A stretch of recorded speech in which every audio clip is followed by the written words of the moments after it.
An Israeli official is claiming that the commander of the Islamic Revolutionary Guard Corps Navy, Ali Reza Tangsiri, has been killed in a strike.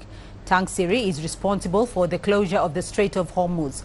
On Tuesday, the Navy commander said any vessel transiting the strait must fully coordinate with Iranian maritime authorities.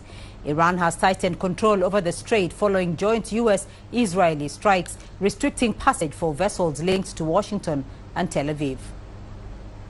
U.S. President Donald Trump claims Iran is eager to reach a deal but is afraid to say it publicly over fears of potential consequences.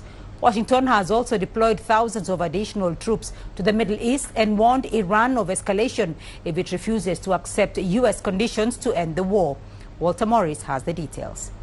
The White House says conversations with Tehran are productive and ongoing, and despite President Donald Trump's claims that the conflict is over, the U.S. is deploying thousands of additional troops to the region.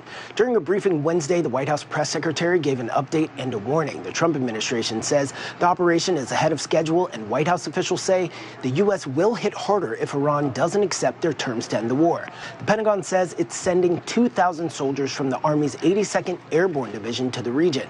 That immediate response force will be able to deploy anywhere within 18 hours once they're in place. Now, they will join two contingents of Marines that are already on the way to the Gulf. 2,500 troops from the 31st Marine Expeditionary Unit are expected to arrive by the end of the month. Now, those forces could be used to seize Karg Island, a small landmass off the southwest coast of Iran, processes 90% of the country's oil exports. Now, Iran says non-hostile ships may pass through this Strait of Hormuz. In a statement to the UN Tuesday, Tehran said ships would be allowed to move through the strait as long as they don't participate or support acts of aggression against Iran and comply with security regulations. About 1/5 of the world's oil and natural gas travel through the Strait of Hormuz. Now, the strait has essentially been closed since the beginning of the conflict, with only a fraction passing through safely. Now, Trump is demanding Iran open the strait, but Tehran says that won't happen until the U.S. and Israeli attacks stop.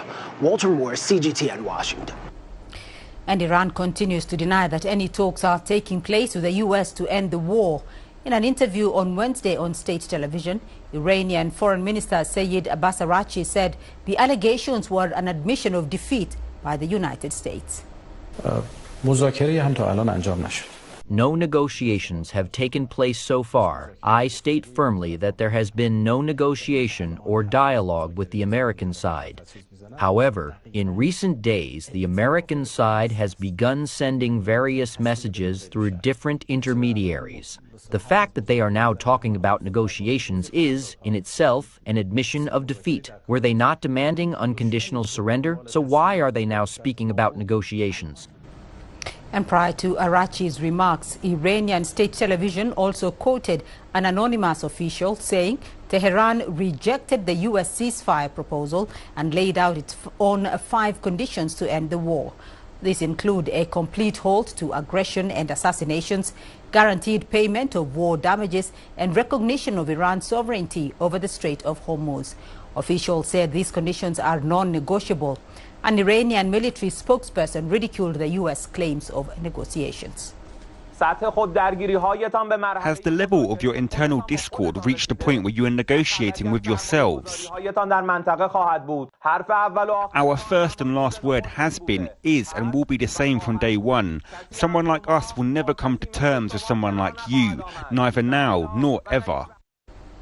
Meanwhile, the New York Times reports Israeli Prime Minister Benjamin Netanyahu on Tuesday ordered more intense strikes on Iranian arms industry facilities in the next 48 hours.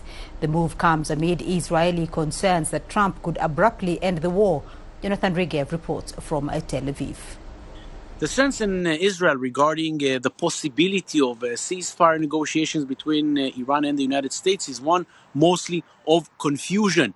The Israeli leadership simply does not know if negotiations will take place, what kind of negotiations will take place, and what kind of an agreement will eventually be reached. That is why Israel is preparing for the possibility that some kind of a ceasefire agreement may be reached. Israeli media is reporting that the leadership in Israel is preparing for this to happen as early as this weekend, maybe Saturday, maybe Sunday. And in order to be ready for that, the Israeli security establishment has ordered the Air Force to speed up its operations against Iran in order to make sure that as many targets as possible are being hit before any kind of a ceasefire is reached. Israel is concerned that whatever the negotiations between Tehran and Washington may lead to, they may not necessarily take into account all of the Israeli demands. Israel is demanding not only the dismantling of the Iranian nuclear program and ballistic program, but also a stop of the Iranian assistance, both militarily and economically, to its proxies in the region, most notably Hezbollah. Will the United States put this as its top priority? Not so sure. That's also something that Israel is looking into. But more than anything, Israel is now speeding up its operations in Iran, understanding that maybe in a few more days, maybe 72 or 96 hours from now, the United States will say no, and then Israel, as reluctant as it may be, will have to stop. Jonathan Regev, CGTN, Tel Aviv. And as the oil crisis deepens, global energy security faces an unprecedented threat, prompting a wave of emergency strategic reserve releases. Right now, 30 to 40% of Gulf refining capacity has been destroyed, cutting 11 million barrels per day from the market.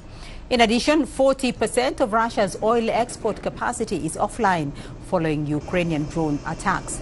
In Mexico, a major crude oil spill in the Gulf of Mexico has affected 165 kilometers of coastline, with authorities cleaning up 128 tons of residues so far.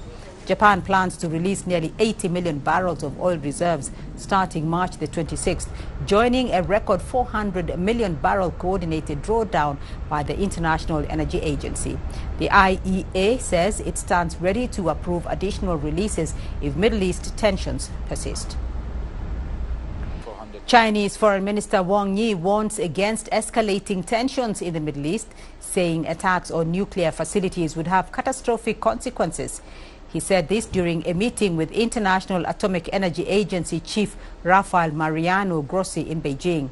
Wang urged an immediate ceasefire and a return to dialogue and negotiation. He stressed that China will uphold multilateralism and work with the agency to safeguard the global nuclear non-proliferation system. Grossi called for joint efforts to tackle global challenges. He praised initiatives proposed by President Xi Jinping. He also reaffirmed adherence to the One China policy and said the agency is ready to deepen cooperation with China.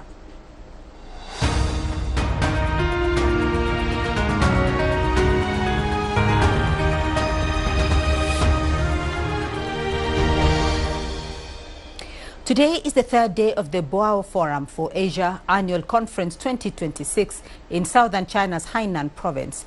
The plenary session was held this morning.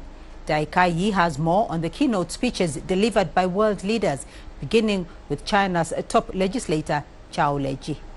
He actually said that the world is facing growing instability and uncertainty, from rising protectionism to geopolitical tensions. He urged everyone to uphold true multilateralism and also strengthen cooperation, both regional and global, finding common grounds even as differences remain, as well as he also talked about why the 4 global initiatives put forward by China matters to the world, especially the Global Civilization Initiative, and why or how China can continue to serve as a growth driver to the world. Let's take a listen. Over the past 5 years, China's economy has achieved an average annual growth rate of 5.4%, with its total economic output surpassing 140 trillion yuan and per capita GDP exceeding $13,000. Its contribution to global economic growth has remained at around 30%, continuing to serve as a major engine of the world economy. Now, the message focused on China's role in that process. He emphasized that China will continue expanding high-standard opening up and institutional opening up, and also stay committed to free trade. Following the keynote speech, other world leaders also addressed the forum. For example, chair of the forum, as well as former UN Secretary General Ban Ki-moon, puts forward a new initiative calling for Asia's regional collaboration, he talked about how we should fully leverage regional institutions such as AIIB or Asia's Infrastructure Investment Bank, and also bridging that regional development divide, leaving no one behind, and move forward with solidarity and confidence. And there's also Singaporean Prime Minister Lawrence Wong, who talked about China's technology innovation capability and what it means to the world. Let's take a listen. China has placed science, technology, and innovation at the center of its development strategy. It is already at the forefront in key emerging areas, including digital and green technologies. More importantly, it's advancing innovation at scale, accelerating adoption and driving progress across industries. China is therefore well positioned not just to participate in the next wave of technological change, but to shape and lead this change. Further expanding high-standard opening up is a key focus of China's 15th five-year plan. China will expand institutional opening up and pursue a greater level of openness in renminbi capital accounts. It will advance high-quality Belt and Road cooperation and better coordinate and manage cooperation program. It will pursue the integrated development of investment and domestic and foreign trade. China will also further reform the institutions and mechanisms for promoting foreign investment, fully implement the policy of national treatment for foreign-funded firms, and stabilize foreign investment for better performance.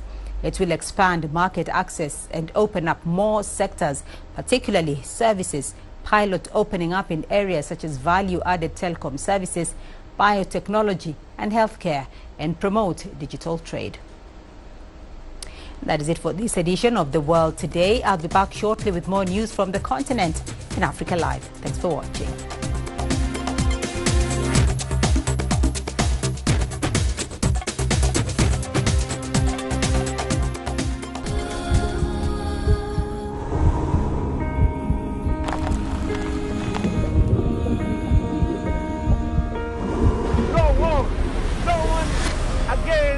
Holding guns towards protesters.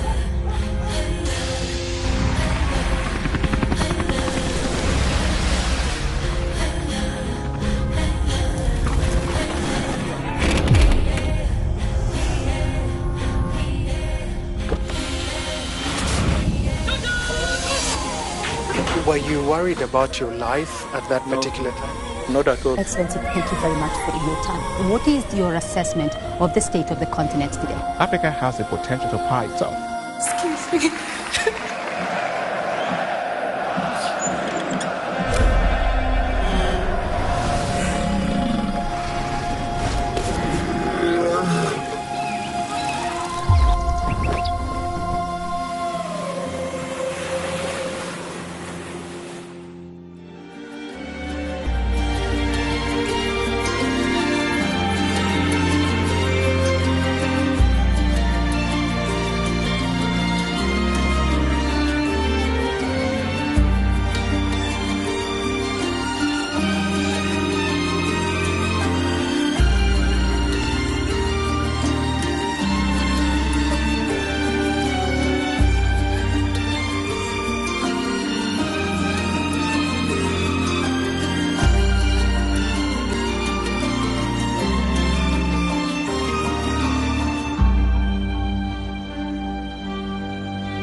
Chinese Vice President Zheng on a high-level visit to South Africa.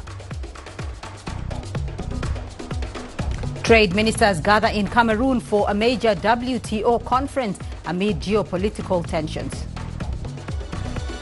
And the UN adopts Ghanaian resolution designating slave trade as the gravest crime against humanity. I'm Beatrice Marshall in Nairobi. Welcome to Africa Live. Also ahead on the program. In business news, South African fruit exports face delays as war on Iran disrupts global shipping. And ahead in sports, Senegal officially submits appeal to the Court of Arbitration for Sports against stripping of their AFCON title. China's Vice President Zheng is in South Africa.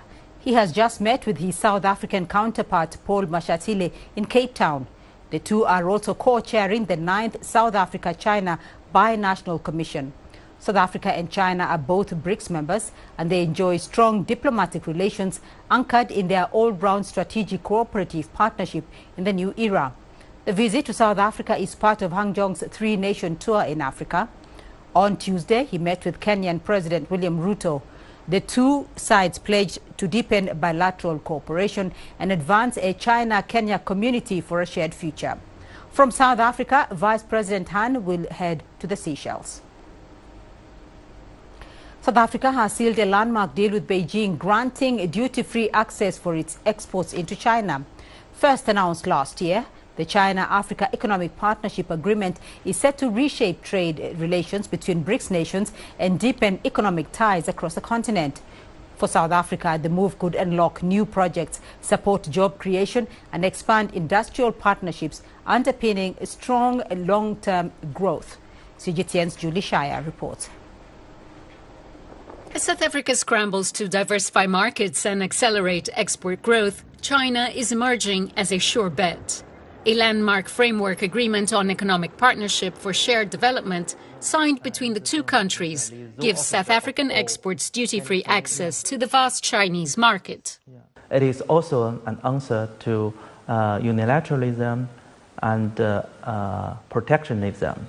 That shows South Africa and China hand in hand to open wider both their market to each other so that they can enhance our bilateral relations. South Africa accounts for the largest share of nearly $300 billion in trade between China and the African continent. That figure is set to climb as the agreement opens greater access for key exports, including minerals, agricultural goods, and higher value processed products. We've given them an initial list of 100 products, and those include manufactured products. But we've now said, now that we have this agreement, we can do a more comprehensive early harvest program that would enable manufactured goods to go into the Chinese market, and therefore you're able to add value to the quality of trade that we have with China.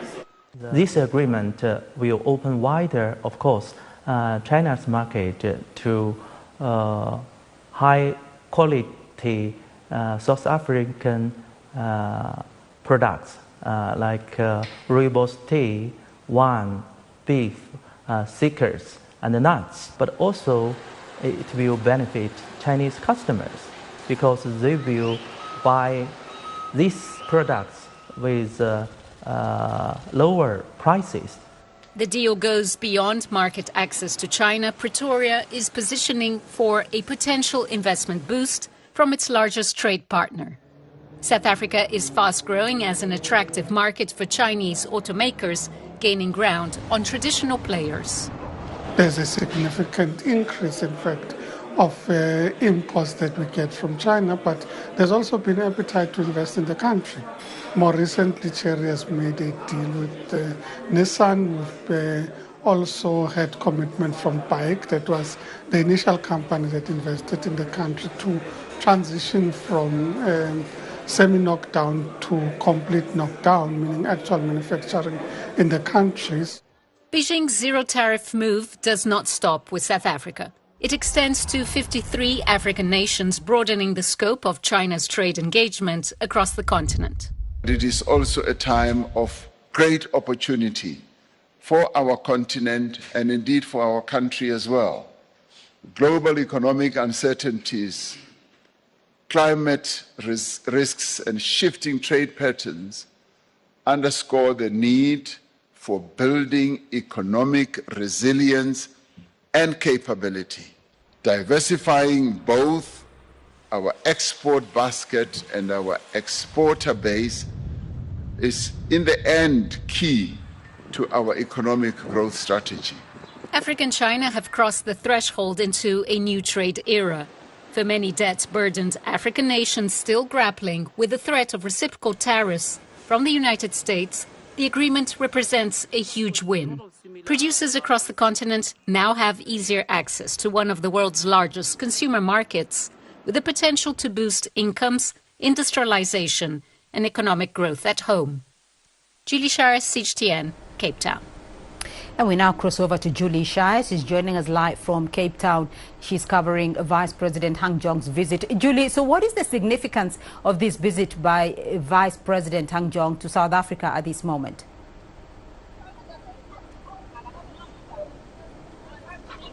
Hi, Beatrice. I'm here at the Parliament in Cape Town, and the meeting is happening just behind us. South African Deputy President Paul Mashatile has just welcomed China's Vice President Han Zheng.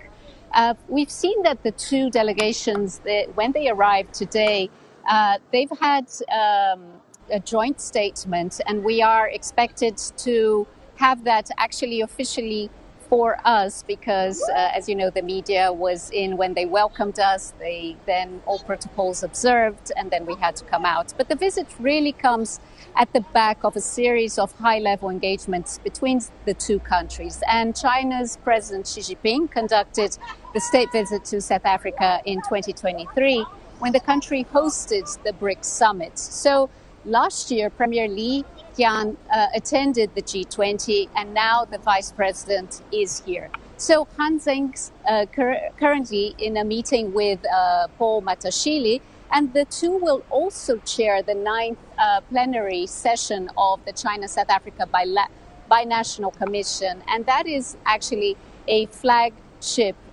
mechanism that has been in place since the early 2000s. And it is really to deepen and create a cooperation between the two countries. I do apologize if there's some noise behind us. There is a march that's happening from some students. Clearly, they do know that the Deputy President is here in Parliament. But continuing with your question, Beatrice, that this collaboration with South Africa and China has expanded for years. And let's not forget that this year, the 2026, is the people-to-people's exchange year. And so very much this visit will focus on science and technology, but more importantly on trade and investment, as we saw in my package before. And that is what is really deepening this relationship, Beatrice. So, Julie, how does this engagement position relations between China and South Africa, who are both members of BRICS?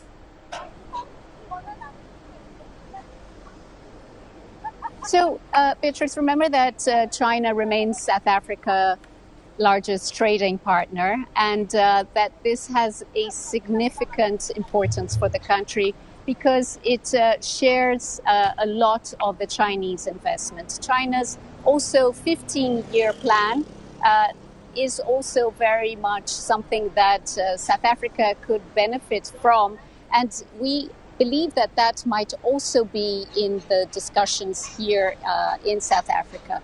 But it is very clear that China really wants to push the support between the two countries, and this relationship will actually just strengthen a lot more what South Africa and China have achieved for the past 3 decades. And this is a very high-level diplomatic engagement, and that it also deepens the BRICS partnership when South Africa obviously joined Brazil and Russia and India and China. And so all this investment has very much been in play for the past few years. And this is where we are thinking these conversations will possibly go into, and there's also a meeting tomorrow. And so trade between the two nations has been, I think, an important figure we need to mention, more than $50 billion, and that South African produce really does now have a very important part to play with the zero tariffs that South Africa and China will be putting into practice now this year.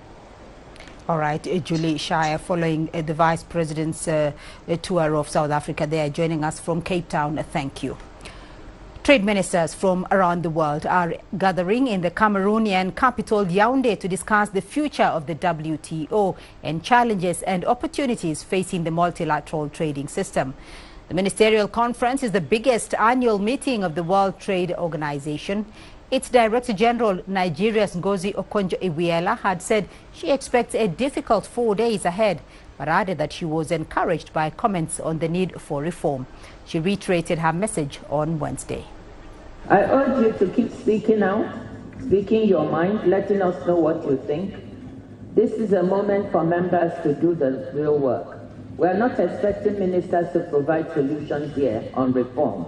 We want them to just debate the issues among themselves. Remember, this is the first time in 2 years since we had the disruptions that ministers will be seeing each other face to face.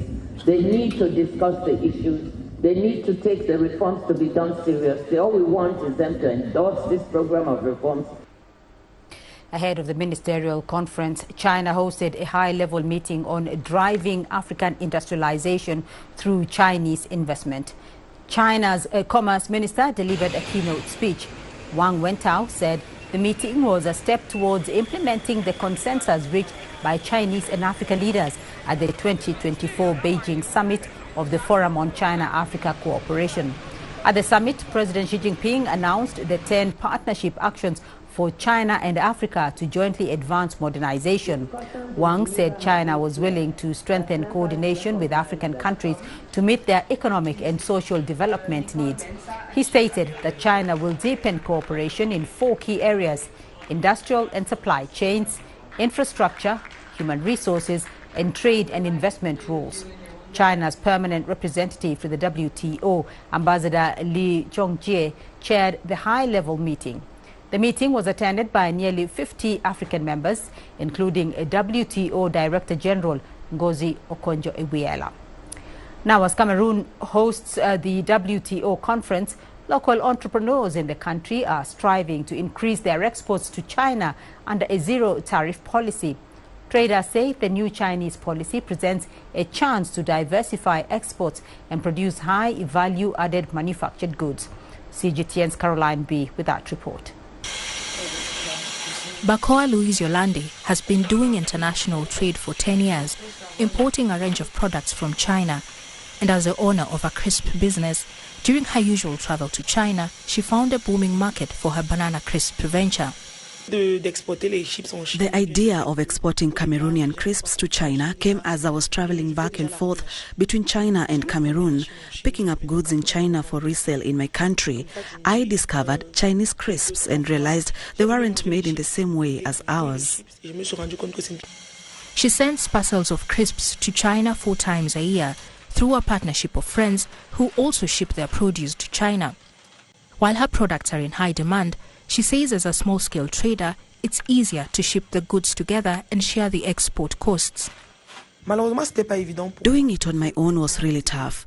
I found friends who were also doing business with China, and I thought, why not send consolidated parcels?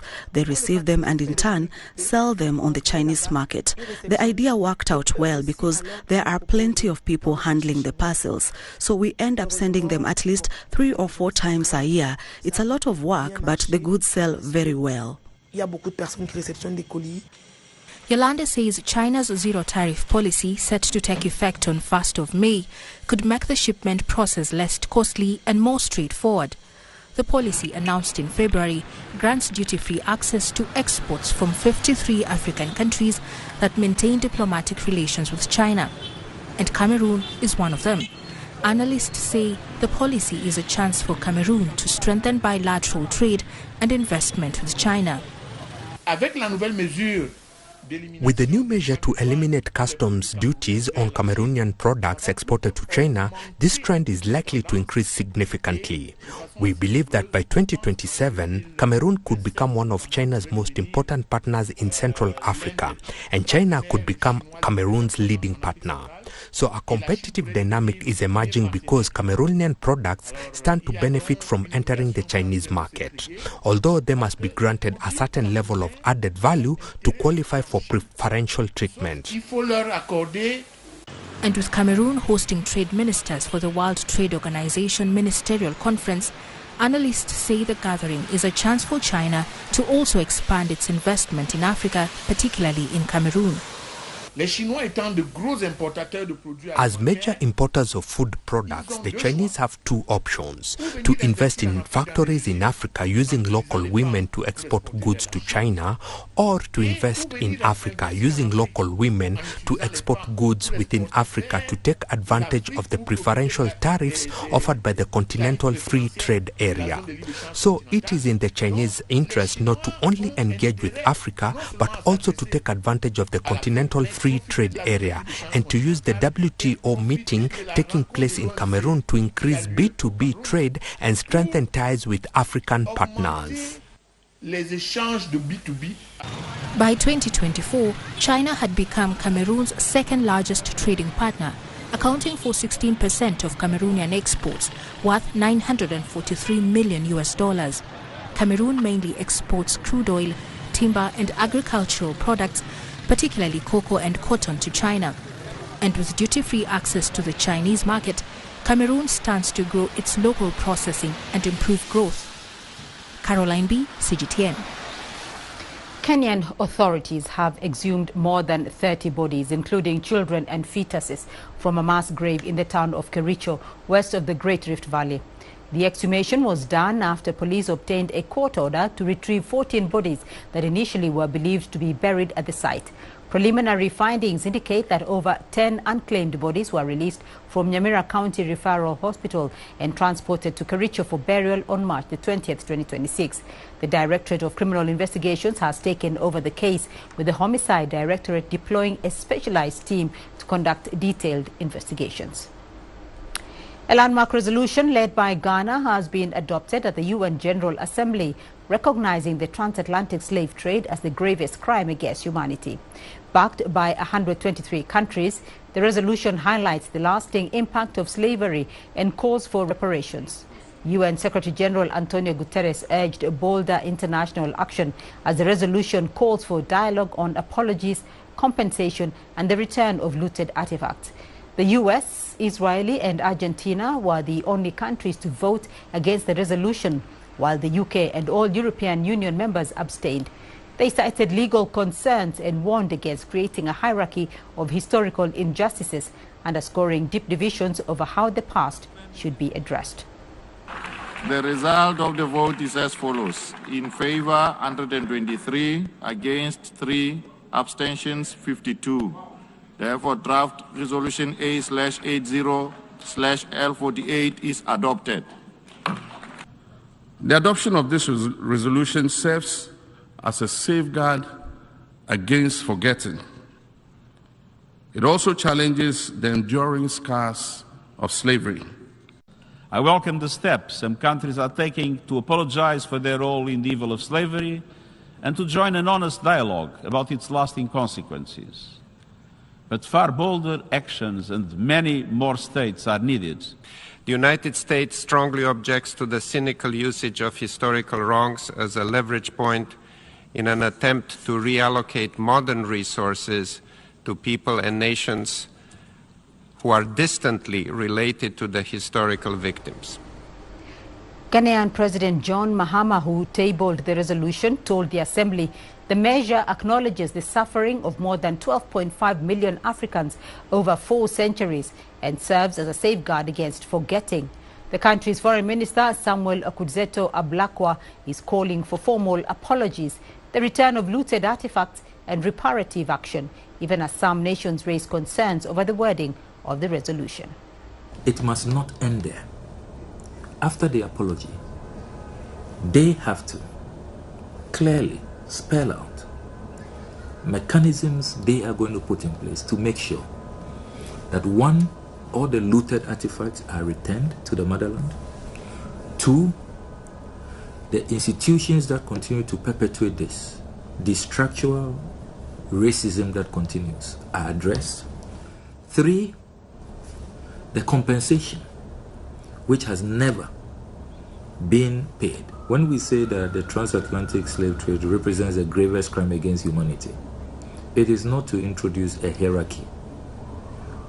What we are saying is that if you look at all of the atrocities that have happened in the history of humanity, none have been this systemic, this prolonged over 300 years, and the lingering consequences of that.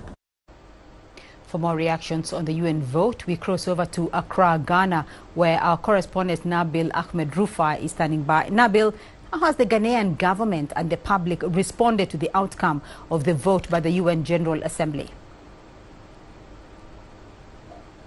Well, Beatrice, the Ghanaian government has hailed this feat as a diplomatic victory. In fact, across many local radio and television stations, this has been the major talking point for the day, and the discussions have centered on the fact that this really UN resolution goes to solidify the historical injustices that were created against Africans during the colonial rule as a result of the transatlantic slave trade. In fact, a lot of people are happy that this feat has been achieved, and they say it would go a long way in healing the descendants of the millions of Africans who were shipped across the transatlantic ocean into slavery across the Caribbean and the Americas. But on the other side, there are those who are also skeptical about this move. They say that they are not sure if this feat would really translate into economic benefits, and that's where the conversation really is at the moment, Beatrice. Well, based on Ghana's place in the transatlantic slave trade, how significant is this vote symbolically? Well, symbolically, this is really significant because, you know, Ghana, across its coastal areas, has the slave castles which are still present, and the history is still there. So with this resolution, it goes to really solidify the fact that indeed crimes were committed against Africans during that era. And on the other side, Ghana has a leading role in Pan-Africanism. So for Ghana to be able to achieve this feat, it goes to solidify or strengthen Ghana's leading role as a Pan-African country, and also would foster further collaboration within other countries in order to push forward for further reparations as a result of this resolution that has been adopted by the UN. So a lot goes to symbolically signify that this is really a landmark occasion for Ghana to really get this feat at the UN. All right, Nabil Ahmed Rufai joining us there from Accra. Thank you.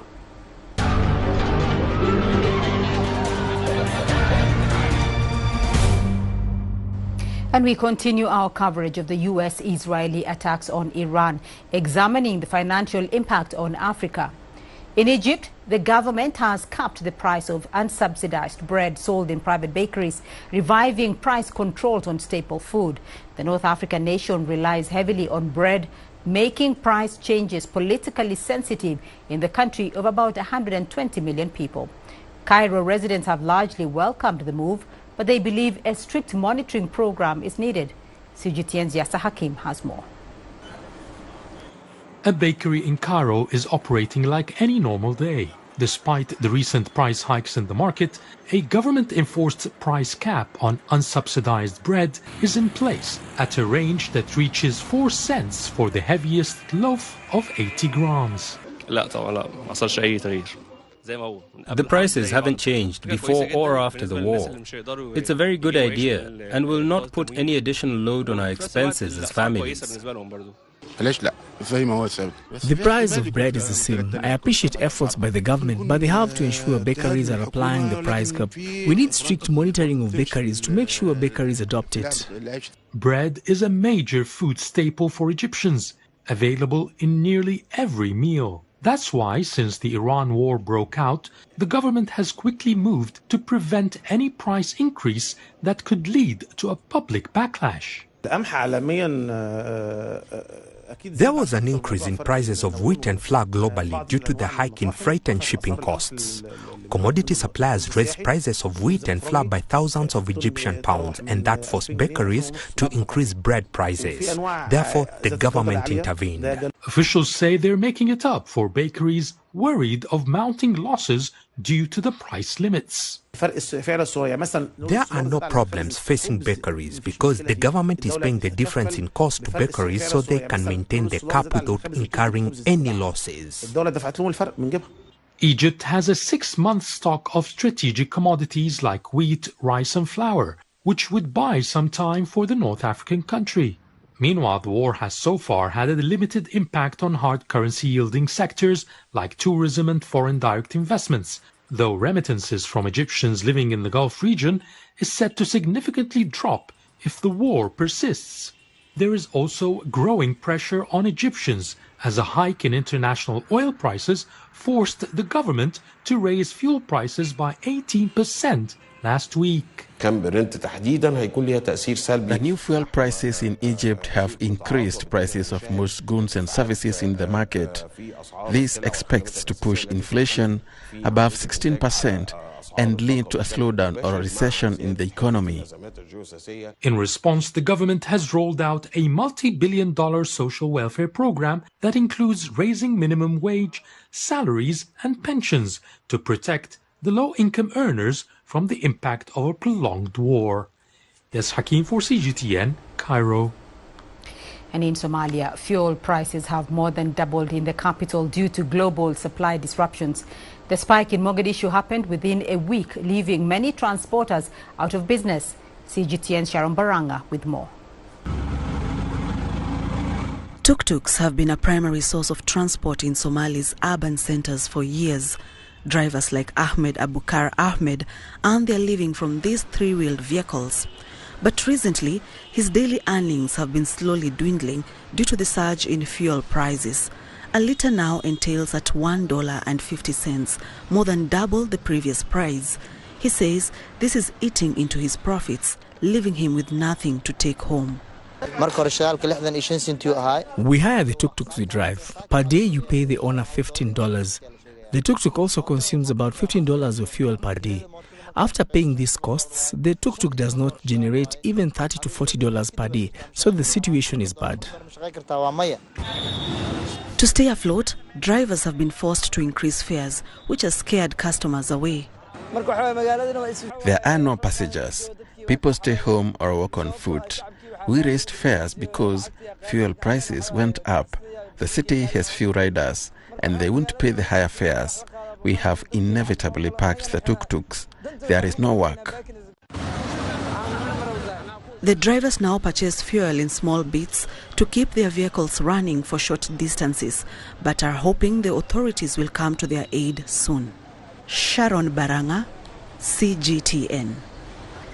The ripple effects of the war on Iran are also hitting South African fruit exporters who are facing mounting losses.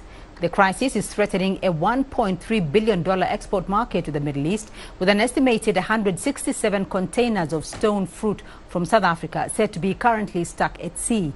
The fresh produce was destined for the Gulf. Exporters are now attempting to divert shipments to alternative markets. However, those efforts are complicated by different regulatory standards, limited market capacity, and additional logistics costs.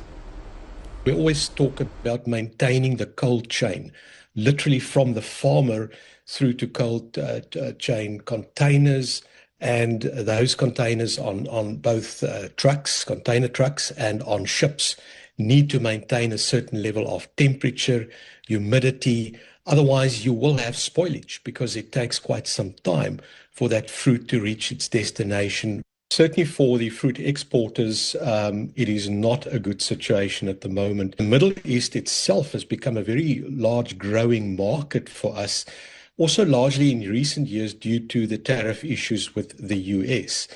So we have about 90% of our fruit shipments bound for the Middle East that have been disrupted.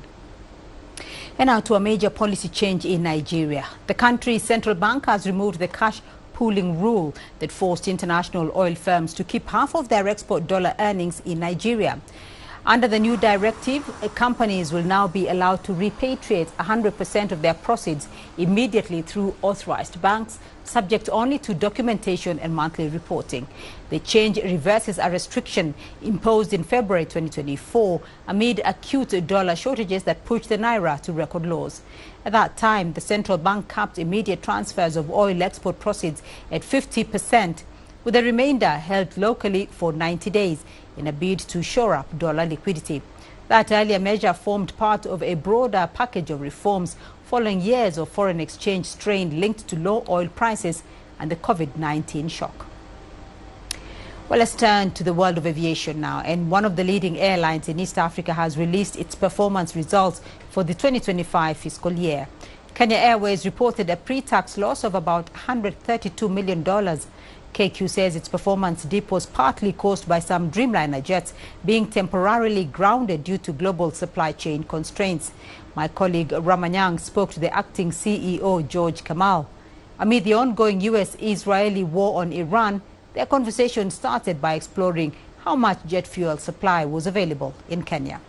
We have what is equivalent to approximately, with the current load, with the current traffic, approximately 50 days.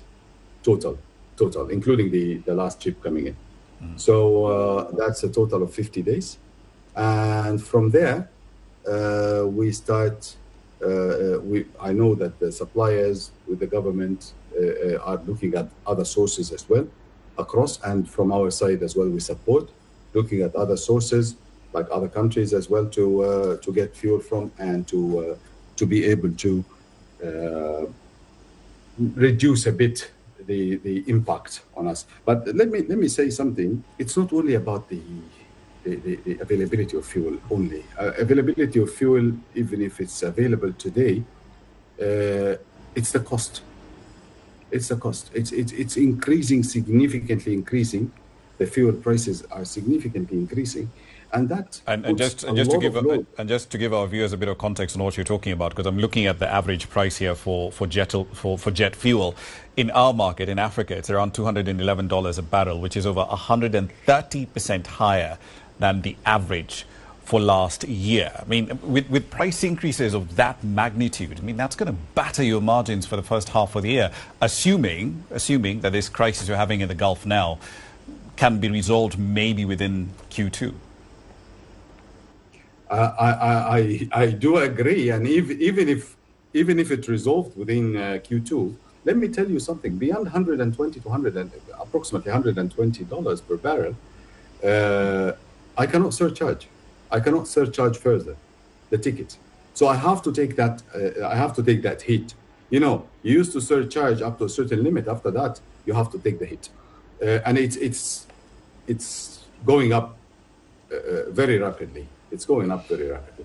The second thing we have to think about is, are we going to fly the same flights, the same way we were flying before?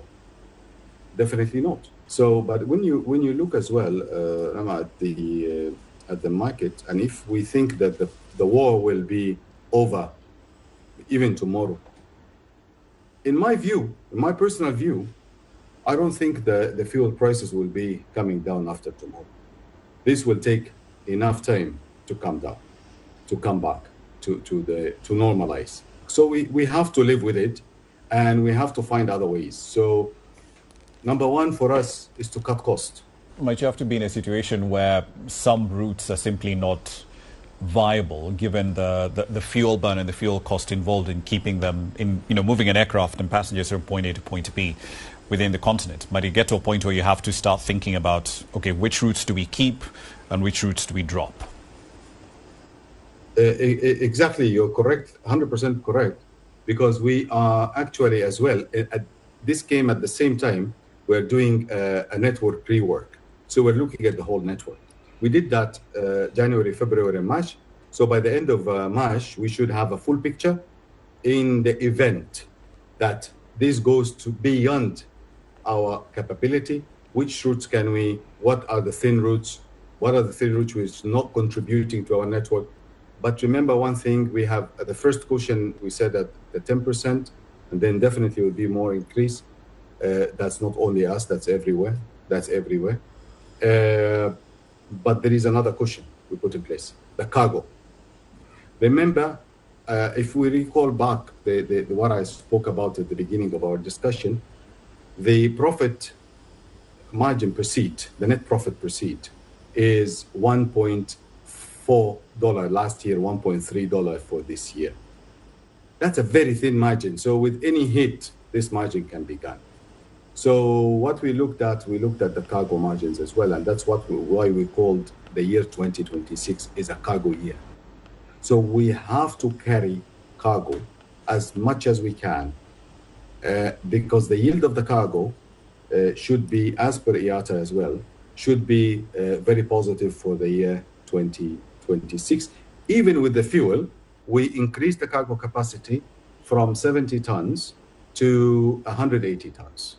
Okay, by getting another aircraft, which is 747, in a capacity partnership with an airline. So we're utilizing their capacity fully. So now I have 180 tons. I'm going up to 250 tons very shortly. So it can actually compensate a little bit for the fuel prices. Well, let's now take a look at your sports news. Here's what's ahead. Senegal officially submit appeal to the Court of Arbitration for Sports against stripping of their AFCON 2025 title.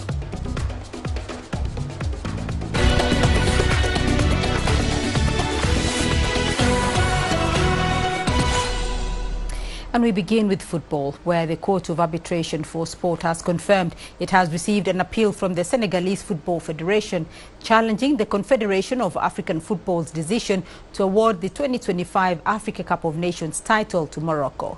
In a statement released on Wednesday, CAS said Senegal is seeking to overturn the ruling and be recognized